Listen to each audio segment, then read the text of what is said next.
If you watch our previous videos, we give lots of how-tos with Ambleside, so that is not what this video is going to be about, but this is going to be talking about making adaptations to your daily life, fixing shortcomings that you've had with areas you feel like you have failed within education, and how we go about doing that ourselves. Now, if you are familiar with Ambleside at all, you will know that it is a very rich, very full, very dedicated curriculum.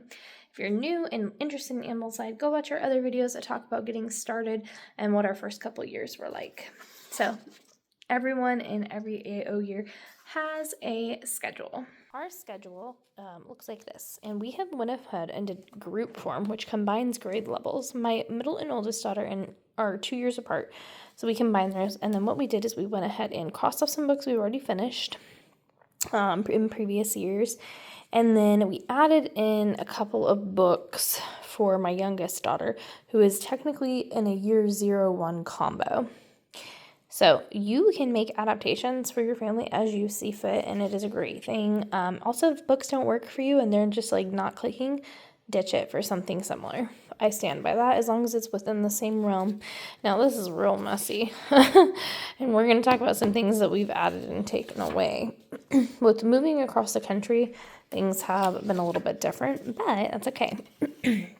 So every day and every week you have things, boxes you need to check, and curriculum that needs to be taught. If you are an observant mother, you will find areas your children are struggling in, what's working, what's not, and you will adapt. Sometimes those observations do not come immediately, so do not feel bad. Let's talk about the weekly work. So every week your children need to do copywork, recitation, math, foreign language, Latin, music instruments, and physical activity. These are daily work as well as weekly. So those things I just listed, those are supposed to happen daily. And then weekly, you have art study, artist study, timeline, and handicrafts, map work, nature study, written narration, dictation, grammar, Plutarch, Shakespeare, composer, folk song, hymn, and free reads. Now, that is a lot of different subjects to check the box on. So we're going to talk about how we combine all 3 years with those, making sure that it makes my life as a homeschooling mom of 3 different grade levels sufficient and easy. So let's start with the daily work. Copy work and math being the main 2 things that you're going to have a heavy emphasis on. Math has to be done at an individual grade level. Those cannot be combined other than some mental math refresh when you sit down maybe to do a morning basket time with your family. So don't worry about trying to combine those. Keep those separate and at the grade level your children need to be. Now, copy work, we are lazy in the Ambleside world, and I buy Charlotte Mason pre-made copywork and cursive books. It saves me time and energy, something we've chose to sacrifice on. That can all be done at the same time. So when you have your copywork time, all children are sitting down doing copywork at once. It's great to do it that way. Recitation. Now this year we chose to go ahead and do a recitation out of, which is just reciting either a Bible verse, or we're using Spelling Wisdom from Simply Charlotte Mason. Yes, it is not Ambleside, but it falls in within that Charlotte Mason pedagogy. Perfectly fine. We will use that for recitation as well as copywork and spelling. Look into it. It's great. Gives you a lot of different things. Like this week, they will start on if at first you don't succeed, try again. So they will copy that every single day in their notebook. Friday, I will tell it to them one time and they are to spell it perfectly, spelled and grammatically accurate. One time is all they get. And then if they don't get it, then we're going to go back to studying that sentence. Foreign language. This is going to be different for every family. We sometimes do sign language. We sometimes do French. Sometimes we do nothing at all, and my kids do Duolingo. It depends on the season of life we're in. This year we have a little bit more time and we're still letting the kids just use Duolingo instead. Do what works for your family. You know your children best. You know what is going to do best for them. My kids want to learn Spanish. I have no desire to learn Spanish. I don't speak but very little Spanish. French is more of what I enjoy, and sign language, so that's what we've stuck to. But because my kids enjoy learning Spanish, I'm going to let them do that. I'm just not going to be the one that's teaching it, and that is also okay. Utilize the great things that we have about the internet and about different apps and all those things to help benefit you. And then with Latin, we as a family opted that we find That is not something we have a conviction about, and we have stood by that since we've started Ambleside. We are not going to be participating in Latin cities, but if you do, there are plenty of other creators that will give you recommendations on that. But don't feel guilty to drop certain things that you feel like are not a benefit to your family. In the season of life that we are in, we already know Latin is not for us. Now, musical instruments. If you've seen our videos previously, I play piano, mostly self-taught, with a few lessons thanks to our wonderful church pianist helping me out. There are things I do improperly. There's things I do properly. I love playing piano. I love serving the Lord from it. And even if it is not piano, if it is guitar or drums, bass, whatever it may be, get your children into an instrument. If you cannot afford lessons, there is plenty of free things online when it comes to lessons on YouTube.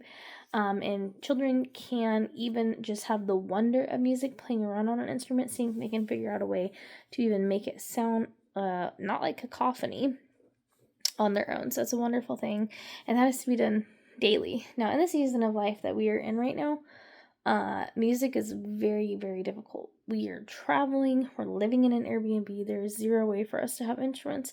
So thankfully the church that we're at has been gracious enough to allow me to play and my kids to fiddle around on the piano a little bit, and that's been a blessing.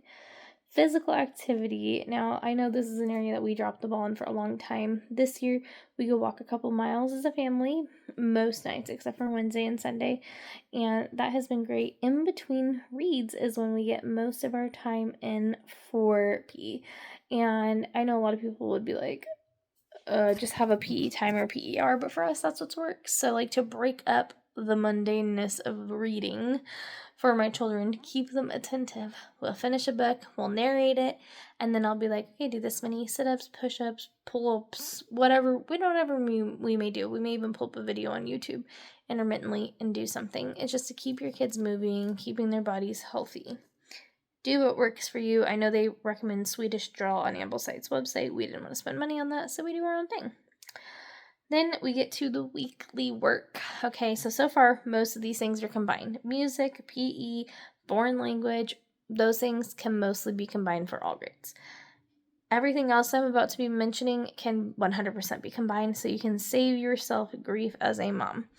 Even if your schedule gives something different for the children, you can opt to adopt it. So artist study this year, we brought a book from California with us here on Van Gogh. I read a little bit about his life, we study his pictures, we talk about them, and in addition to that, use a YouTube video that is child appropriate to do a little bit more research on his art or to see it in a different way. It's wonderful, it's easy, combined with all the children. Timeline, this year we are not doing. In the past, we have had our timeline books. This year, we felt that this was not something that was necessary for us to continue. There has been almost no value from it for us as a family, and I'm not saying there will be no value for you, but it was one of those things where it's like, okay, this is not being useful with our time. And that is okay. If it is to you, continue it, but it can be done all as a family as you're reading, making notes of historical events with people and time that you can write down in there. Handicrafts, that's an easy one. Whatever handicraft you may be doing, whether it's recommended in AO in their rotation or it is just, I realize I'm rocking, so the camera's probably moving. Stuff that your kids do, because again, everything that we brought here has to be able to come back. Whatever we buy has to be a consumable here or something that we can gift to other people. So my kids have a lot of bracelet making things, painting, drawing, all that stuff counts as handicrafts. So whatever season of life you're in and whatever you can do, it is sufficient. But just getting them working with their hands and that hand-eye coordination is so important. If you go, there is a video that Simply Charlotte Mason put out that is a reminder that they're having a hard time in colleges finding people who have the necessary coordination to be surgeons. Handicrafts may seem like a waste of time, but they are not. In hand-eye coordination, whether it's in sports, fine art, music, it is important. All right, and then map work. This year, we changed things up.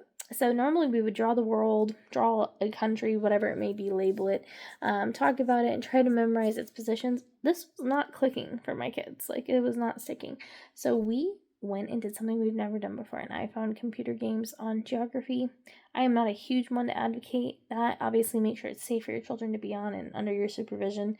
but we have switched things up. And so daily, my children one at a time will get that done. One kid finishes, the next kid goes on, and we just get that done. That has made my load lighter, met the necessity of understanding a map of whatever country you're studying for the year. Do what works for you there and be adaptable, because it is okay to change things up. Now, written narration, this is a weekly work. This is one thing that cannot be done, so I kind of lied there. In year 4, written narration starts, and please go on the Ambleside website, look it up, and read what is expected for written narration. This is going to look different for every child in whatever grade that they're in. My oldest is a stubborn writer. She can write just fine, but she does not like written narration. It's not optional. She has to do it, so we continue to do it. And then my younger daughter, because of being dyslexic and having dysgraphia, we struggle with written narrations and reading, and we put a lot of time, energy, and focus using Orton Gillingham principles for reading, because what we were doing was not working. So do what you need to adapt things. Dictation, though, and grammar can be combined. Dictation is just where your children are studying a sentence, you're reading it to them, and they're writing it from memory. And then for grammar, there is a point, and I believe it starts at year 6, but I could be wrong, that grammar lessons are necessary. Ambleside has their own recommendations. We use first language lessons. We're in their 3rd book. We absolutely love them. The principles and concepts that they have taught have stuck through the years and not been forgotten. Great curriculum, and we include everyone of all ages in those, except for my little one. She just listens in and does not do diagramming, because we're in diagramming this year. And then for Plutarch and Shakespeare, we went ahead and we are just choosing to do one per term. Now, there's a rotation for those that AO recommends. We just find what we can either get for free when we're at the library that we can check out, or books that we can buy affordably or download on Kindle. Sometimes I can't talk. This year we did Shakespeare for term 1. We're about halfway through term 1 this year in our 3rd year to Ambleside, and it has been great. You will greatly enjoy, I think, taking the time to just focus on one. A little bit more depth and energy can be put into the understanding, the reading, the reenacting, or the retelling of it, and it's been great. And then for composer study, we do not do this ever, pretty much. I will take my kids to go and listen to an orchestra, go to a symphony, but we have not put a lot of focus on this. So there are some things that you may choose to drop, and that might be what your family wants to do, and that's okay. Same with folk song. We don't listen to any of the folk songs I recommend, and that's okay, because if that's something the Lord lays on our heart, we can pick it up later. And then for hymns, we also do not put an emphasis on those at home, because we sing them at church on Sundays and Wednesdays and listen to them in the car, so we don't need to put a special emphasis on those. And then the next category is typing. This is not on the AO list, but it is something that is important in most jobs. In the modern world, you are going to see a need for typing. So we just found free typing lessons. My kids do those every single day. And then somewhere where we realized, hey, I think we've dropped the ball a little bit, is with money. So money concepts are taught very young in education, and then that's kind of like it. There's not a whole lot of review unless you as a parent are taking the ball and kind of finding it necessary and doing it. So this year we've chose to add back into our daily rotation of things that we do games on the computer for money, and it can be anything from like, here's your total, tell me what amounts you need, to this is what I paid, what is my change back. I think it is important as a business owner. Last year, I saw people struggle to gather the proper amount of cash to pay many times. And it was just a reminder that because we live in a card where a card is just swiped most of the time, I don't think math is thought of in that sense with money, but I see people struggling with it, and I don't want my children to struggle with it, so we added that in. And then for rereads, this is not something you can do all together to an extent for your children to be reading on their own. Now, in Ambleside, starting in year 4, children are off reading their own books. We don't do that. We combine it as a family. This is not an insult to my children in any way, but I know their brains and how they work, and they will be in la la land halfway through some of these books, not fully retaining what they need to. So we do most of the books together as in a reading family style before we do narration, and sometimes my oldest daughter will read them out loud, sometimes I will. And then for my middle daughter, who's dyslexic, we spend lots of extra time together, her and I, both reading. This year, we switched things up after years of using Orton Gillingham and not seeing the progress that we need to. We just went ahead and started having her pick chapter books that she thinks she'd want, and she reads a page, I read a couple of pages, and we go back and forth, and that's helping to build her confidence because she already knows the rules, but she needs the confidence in reading. So we are doing that, and it's wonderful. All of this to say, does the way I do things in life matter for you? No, but I want you to be encouraged that no matter what struggle you face, no matter what difficulty you have come your way, the Lord can guide your way. He can give you the strength. He can give you the wisdom and the knowledge as the parent to do what is right. Also, within our readings, something we've combined is our Bible time. Ambleside has scheduled Bible readings. Weve Nix, as a friend, gifted us an Answer in Genesis curriculum, and I absolutely love it. It's very thorough, gives us great dedicated talking points. So be encouraged that many things can be combined. This is our 3rd year in Ambleside, 8th year homeschooling, and even if I had to continue to work this year and run a business, we would not stop homeschooling. It is the greatest gift that we can give ourselves and give our children. Us as parents, we'll learn and grow. We learn new skills. We get refreshed on things when it comes to things we may have forgotten in our own education and that we're coming across again, or we will learn new things altogether that we've never even heard or seen of.